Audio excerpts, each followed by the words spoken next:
Primeira matéria que a gente vai estar vendo são os números reais, que é a matéria que a gente estava vendo lá no início do ano, né? As 2 primeiras semanas que a gente teve de aula, a gente estava vendo os números reais.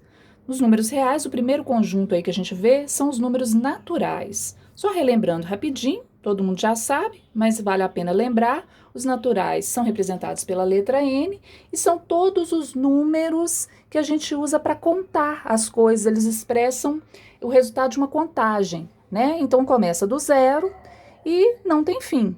Então, tem gente que pensa que vai só até o 9 ou só o 10. Não, eles são infinitos. Um número, por exemplo, 204 é um número natural? É. O número 1.315.219 é um número natural? É. Né? Com esses números naturais, a gente efetua qualquer adição e qualquer multiplicação dentro dele. Mas nem sempre é possível com subtração e com divisão. Observem para vocês verem, olha só. Se eu vou fazer, por exemplo, uma subtração em que o minuendo é menor que o subtraendo, isso aqui não tem jeito dentro do conjunto dos números naturais, né? É a mesma coisa com a divisão. 10 dividido por 3, por exemplo. Não tem jeito dentro do conjunto dos números naturais, porque 5 menos 7 vai dar um número negativo, dentro desse conjunto não tem número negativo, e a divisão vai dar um número decimal, né, um número com vírgula. Também não vai ter jeito dentro dos números naturais, certo? Agora, qualquer adição, qualquer número natural somado com qualquer número natural, ou qualquer número natural multiplicado por outro número natural, vai dar um número natural, beleza, tá? O problema é com a subtração e com a divisão. Então, vamos lá. Segundo conjunto, números inteiros. Quem faz parte dos números inteiros? Esses números eles foram criados pelo ser humano em decorrência da necessidade, principalmente, do comércio e de situações cotidianas que exigiam a representação de quantidades positivas e negativas em relação ao zero. Então, olha só, daí surgiu então conjunto Z, conjunto dos números inteiros, que são todo número, a própria palavra já fala número inteiro, não tem número quebrado aqui dentro, né? Os números negativos, os positivos e o zero, tá certo? Dentro desse conjunto, eu posso efetuar qualquer adição? Qualquer número inteiro que eu pegar e somar com um outro número inteiro, vai dar um número inteiro? Sim. Multiplicação, também. Subtração, sim, resolve esse problema que a gente tinha aqui, ó, do minuendo ser menor do que o subtraindo, vai dar um menos 2 nesse caso aqui, que está dentro do conjunto dos números inteiros, beleza. Só não resolve o problema da divisão, né? Divisão ainda pode acontecer de eu pegar, por exemplo, se eu pegar menos 10 dividido por mais 2, usando a regrinha de sinal, né? Na divisão a gente usa a regrinha de sinal, sinais diferentes vai dar menos, 10 dividido por 2, 5. Então, o resultado menos 5. Beleza, vai estar dentro dos inteiros. Porém, se eu pegar, por exemplo, menos 20 dividido por mais 7, por exemplo, não vai dar um número inteiro, né? Então, não resolve totalmente o problema de todas as operações, ok? Então, aqui dentro dos números inteiros também tem esse problema com a divisão. Vamos lá. Terceiro conjunto. Conjunto dos números racionais. O conjunto dos números racionais, ele é formado por todos os números que podem ser escritos em forma de fração. É aí que a gente estava quando a gente parou, né? Lá no início do ano, que a gente parou de ter aula. A gente estava nesse conjunto dos números racionais. Como ele é todo tipo de número que pode ser escrito em forma de fração, a gente não tem como colocá-los em sequências assim, igual os inteiros e os naturais. Olha como que a gente representa. Conjunto Q, que é o símbolo do conjunto dos números racionais, é todo número que pode ser escrito em forma de fração, então toda fração, com A e B inteiros. O que significa isso? O número que fica aqui em cima, no numerador, pode ser qualquer número inteiro. O número que fica embaixo pode ser com qualquer número inteiro, desde que esse número não seja zero. Aqui embaixo nunca pode ser zero. Por quê? Porque fração é uma divisão. Não existe divisão por zero, lembram? Então, esses dois números podem ser qualquer número inteiro, positivo, negativo, só o de baixo, o denominador, é que não pode ser zero, tá? E aí a gente tem alguns exemplos aqui. 1,25. 1,25 Dá para ser escrito em forma de fração? Dá, vamos relembrar. A gente pega o número 125, sem vírgula, e embaixo, se ele tem duas casas decimais, duas casas depois da vírgula, isso vai ser centésimos. 125 centésimos. A gente trabalhou isso em sala. E aí, simplificando, para ficar uma fração irredutível, se eu dividir aqui por 5, vai dar 125 por 5 dá 25, 100 por 5 vai dar 20, dá para simplificar de novo por 5 e por 5, que vai dar 5 quartos. Ou seja, 1,25 é a mesma coisa que 5 quartos. Está escrito em forma de fração. Então, 1,25 pode ser escrito em forma de fração, ele é um número racional, né? 0,777 reticências, o que isso significa? Isso é uma dízima periódica. Eu posso representar assim, ou 0,7 com tracinho em cima. Lembram disso? Então, é dízima periódica. Eu não vou entrar no detalhe aqui agora como que transforma essa dízima periódica em fração, tá? Já vou colocar o resultado direto, mas eu vou gravar um outro videozinho à parte mostrando como transformar uma dízima periódica em fração, tá? Senão esse vídeo aqui fica muito grande. Então, isso aqui é a mesma coisa que 7 nonos, tá? Depois eu vou mostrar como é que chega nesses 7 nonos aí, tá bom? Então, toda dízima periódica pode ser escrita em forma de fração?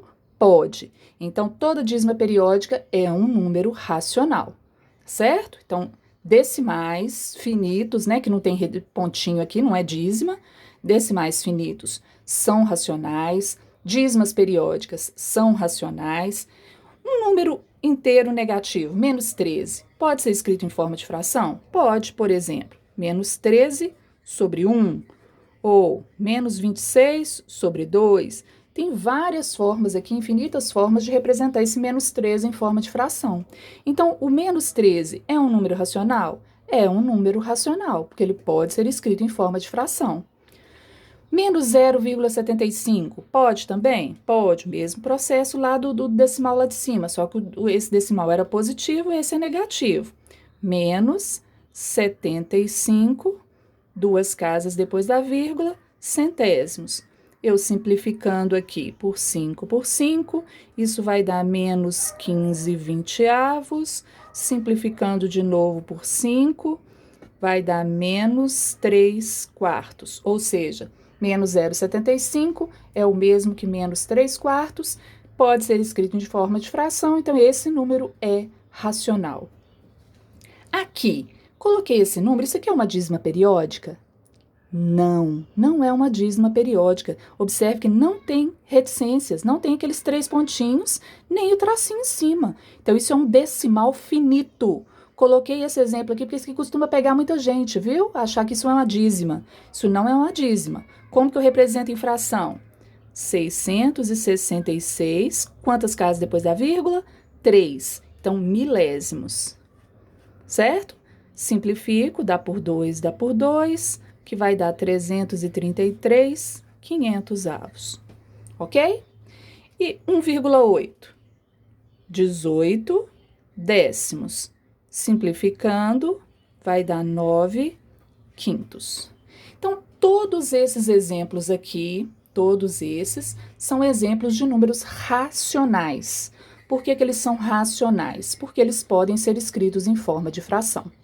Então, relembrando até aqui, ó, naturais são todos os inteiros positivos, mais o zero, são os números que a gente usa para contar as coisas. Os inteiros, o próprio nome já fala, número inteiro, que não é quebrado, então aqui não tem fração, aqui não tem número decimal, certo? Só os resultados que são inteiros, negativos, positivos e o zero.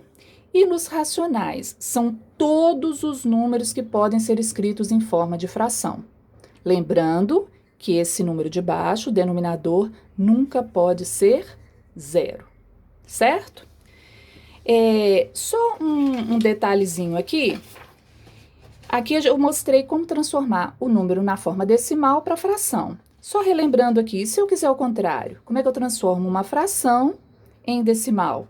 Basta dividir o numerador pelo denominador, lembram? Então, se eu dividir aqui 1 por 4, eu vou achar 0,25. Eu transformo na forma decimal. Se eu dividir 1 por 9, isso vai dar 1 dividido por 9. Na verdade, é menos 1, né? Menos 1 dividido por 9 vai dar menos 0,111. Vai dar uma dízima, tá? Uma dízima periódica. Podem fazer aí, que vocês vão ver que vai dar esses resultados aqui, tá? Então, dízima periódica também é racional, ok? Então, agora, eu tenho esse quadrinho aqui pra gente fazer um resuminho aqui do que foi visto até agora. Olha, eu tenho aqui número natural, número inteiro, número racional. O 7, ele é um número natural? Sim, ele é usado para contagem, né? São os inteiros positivos, lembram que são naturais? Ele é inteiro? Sim, ele não é um número quebrado, ele é um número inteiro, sim. 7 é. E ele é racional? Sim, eu posso escrever ele em forma de fração, por exemplo, 7 sobre 1, ou 21 sobre 3, né? Isso tudo vai dar 7. Então, ele é racional? É racional. Menos 15 é um número natural? Não. Nos naturais só estão os positivos e o zero. É inteiro? Sim, ele é inteiro. Um inteiro negativo. E ele é racional? Sim, eu posso escrever o menos 15 em forma de fração, menos 15 sobre 1, menos 45 sobre 3 e assim por diante, né? Então, ele é racional porque ele pode ser escrito em forma de fração. 1/5 é natural? Não. Se eu dividir 1 por 5, isso vai dar o quê? 0,2. 0,2 não é um número natural. Natural são só os inteiros positivos e o zero. Ele é inteiro? Não. Vai dar decimal, né? Com vírgula. E racional? É, porque ele pode ser escrito em forma de fração. Aliás, ele já está escrito em forma de fração, né? 1/5. Menos 0,8, vamos lembrar aqui. Isso aqui é a mesma coisa aqui, transformando em fração. Menos 8 décimos. Ou seja, se eu simplificar aqui por 2, vai dar menos 4/5, né? Ele é natural?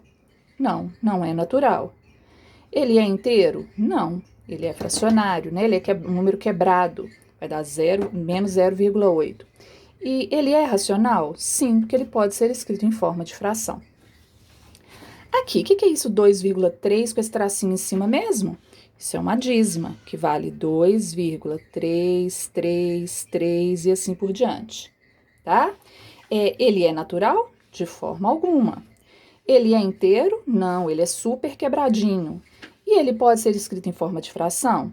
Pode. Ele pode ser escrito em forma de fração e é o que eu falei com vocês. Depois, a gente vai ver como é que escreve, como é que transforma isso em fração, uma dízima periódica em fração.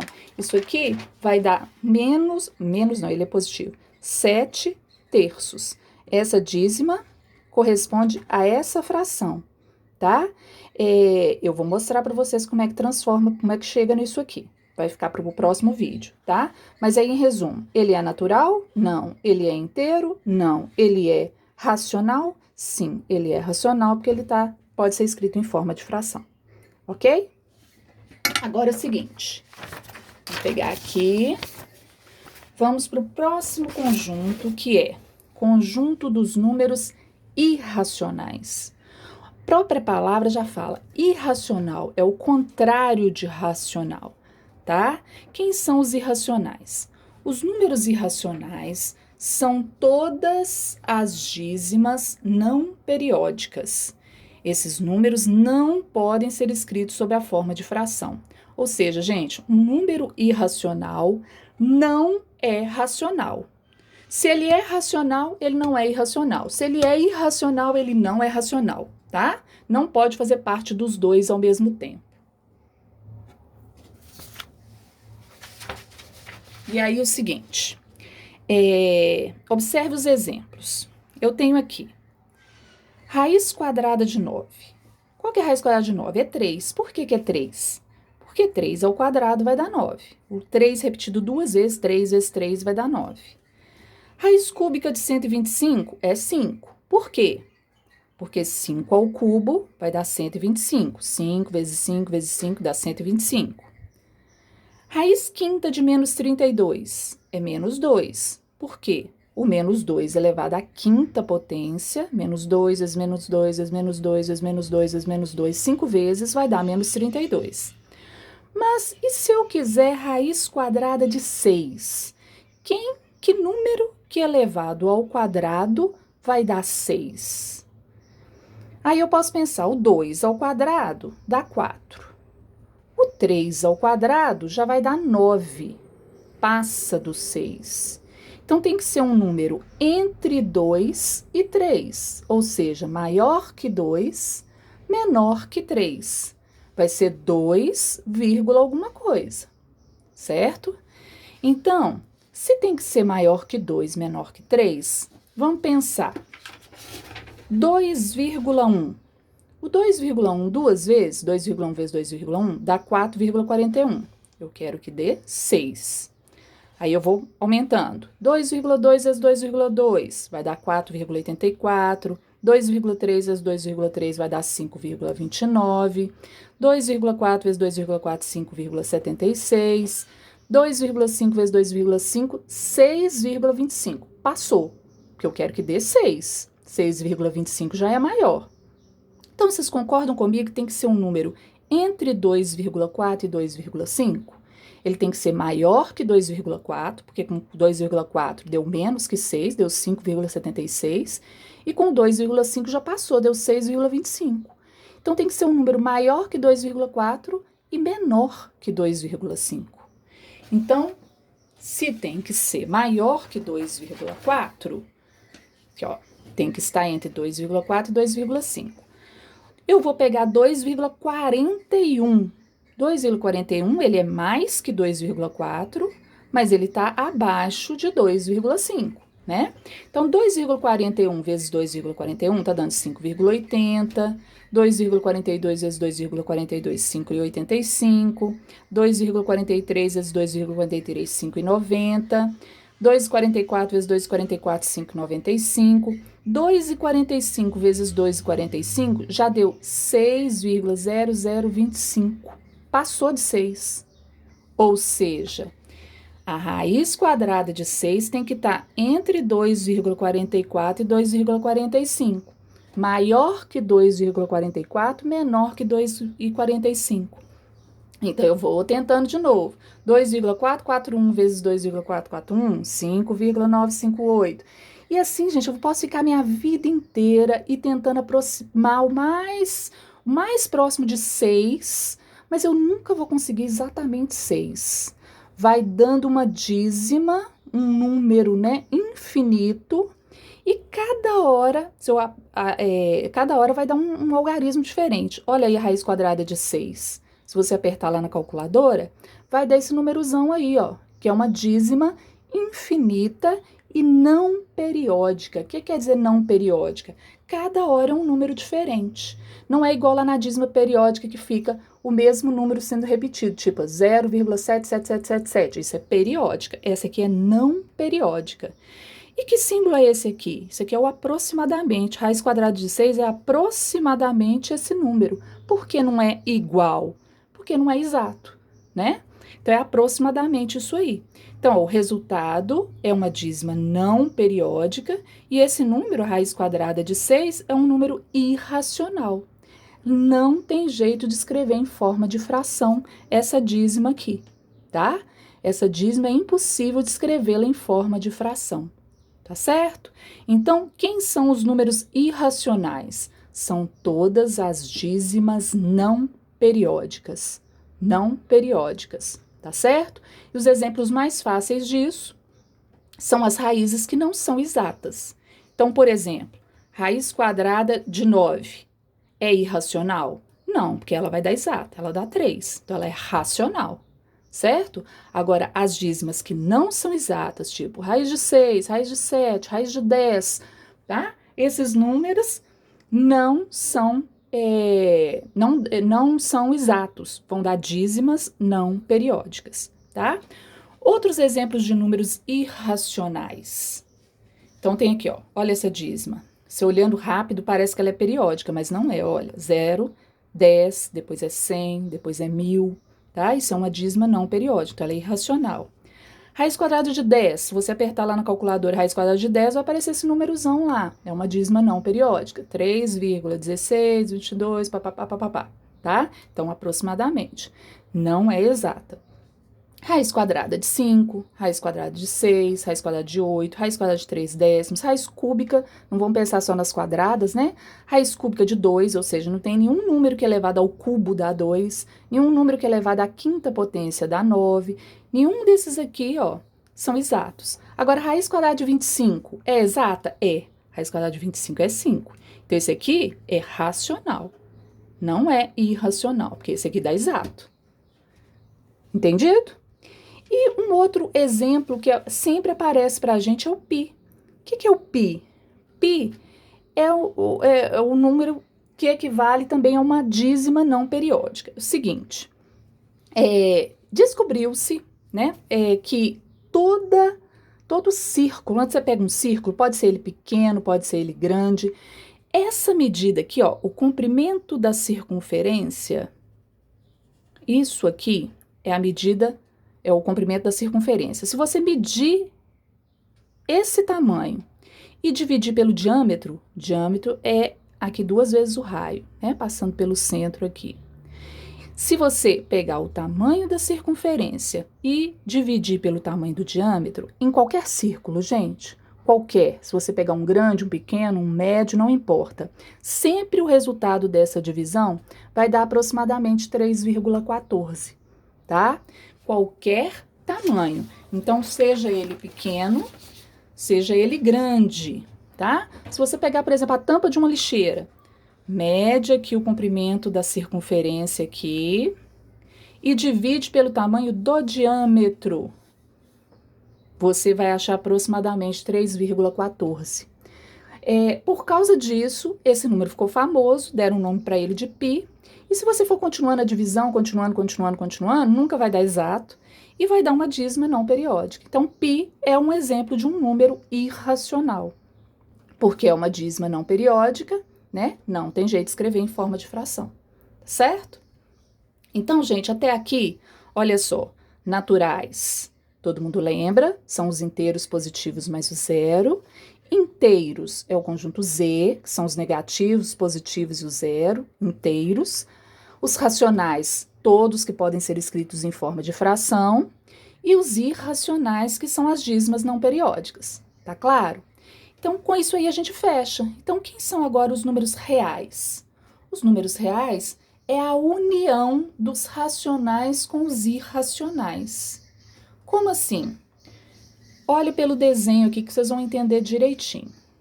Você tem os naturais, os inteiros. Por que os naturais estão dentro dos inteiros? Porque todo natural é inteiro. Todo número, por exemplo, 5, ele é um número natural, ele é usado nas contagens e ele é um número inteiro, certo? O 0 é natural, é também inteiro. E os inteiros estão dentro dos racionais, certo? Então, 5 é natural, ele é inteiro, ele é racional. O 0 é natural, é inteiro, é racional. O -3, ele não é natural, ele é inteiro e é racional, tá? Então, esse lado de cá, daqui para cá, são os racionais. São todos os números que podem ser escritos em forma de fração. Então, aqui, por exemplo, tem dízima periódica. Aqui tem, por exemplo, as frações, que estão fora dos inteiros, mas estão dentro dos racionais, né? Porque pode ser escrito em forma de fração. Os decimais finitos, tipo 1,2, né? Então, beleza, esses são os racionais. E separado deles, né? Quem é racional não faz parte do lado de cá. Irracional, quem tá aqui? As dízimas não periódicas. Então, por exemplo, 2,301592, dízima não periódica. Raiz não exata. Então, por exemplo, raiz quadrada de 12, tá aqui. Por quê? Porque não tem nenhum número que elevado ao quadrado vai dar 12. Raiz cúbica de 24. Não tem nenhum número que elevado ao cubo vai dar 24. Então, essas raízes são números, são dízimas não periódicas, o resultado, tá certo? Então, são irracionais. E quando eu junto isso tudo, racionais mais irracionais, eu tenho o conjunto dos números reais, que é representado pela letra R. Então, quem faz parte dos números reais? Todos esses números aqui. Os inteiros positivos, que são os naturais, os inteiros negativos, o zero, decimal finito, decimal infinito periódico, né, as dízimas periódicas, as frações, as dízimas não periódicas, tudo isso, pi, né, pi tá aqui, é uma dízima não periódica, todos esses números são reais. Aí vocês podem me perguntar assim, então, professor, qualquer número que eu pensar é real? É um número real? Porque tá tudo aqui englobado? Não, tem um tipo que não é. E aí, vocês vão lembrar lá do sétimo ano, quando a gente está aprendendo radiciação de números inteiros, aparecia lá esse tipo de número, olha, raiz quadrada de menos 9. A raiz quadrada de 9 é 3, porque 3 ao quadrado dá 9. Mas eu quero raiz quadrada de menos 9. Eu tenho que pensar qual é o número que ao quadrado dá menos 9. Aí você pode pensar, o menos 3? Não, o menos 3 duas vezes também vai dar mais 9. Nunca vai dar esse menos aqui, ó. Então, esse número aqui, ele não pertence aos reais. Ele não é um número real. Então, se aparecer em algum exercício, dê um exemplo de um número que não é real. Raiz quadrada de número negativo, tá? Porque não tem jeito desse número ser repetido duas vezes e dar negativo aqui no resultado. Eu quero que dê negativo, tá? Não tem jeito. Ah, então só a raiz quadrada? Não. Qualquer raiz de índice par e que aqui dentro for negativo, tá? Então, por exemplo, se fosse raiz quarta de 16, seria 2. Porque 2 vezes 2 vezes 2 vezes 2 vai dar 16, beleza. Mas para dar menos 16 não tem jeito, porque o menos 2 repetido 4 vezes, o que vai acontecer? Menos e menos mais, com menos menos, com menos mais. Isso aqui vai dar mais 16. Não vai ter jeito de dar o menos 16. Então, esse aqui também não é um número real. E esse aqui também não é um número real. Certo? Então, qualquer raiz negativa com índice par não é um número real. Porque não tem nenhum número que repetido um número par de vezes vai dar negativo. Beleza? Com isso, a gente encerra esse conteúdo, ok? Espero que vocês tenham entendido. E daqui a pouco vem um outro vídeo falando sobre como achar a fração geratriz de uma dízima periódica, ou seja, como transformar a dízima periódica numa fração, tá bom? Vocês façam os exercícios correspondentes a essa parte e depois a gente tira as dúvidas no encontro, tá bom? Beijo!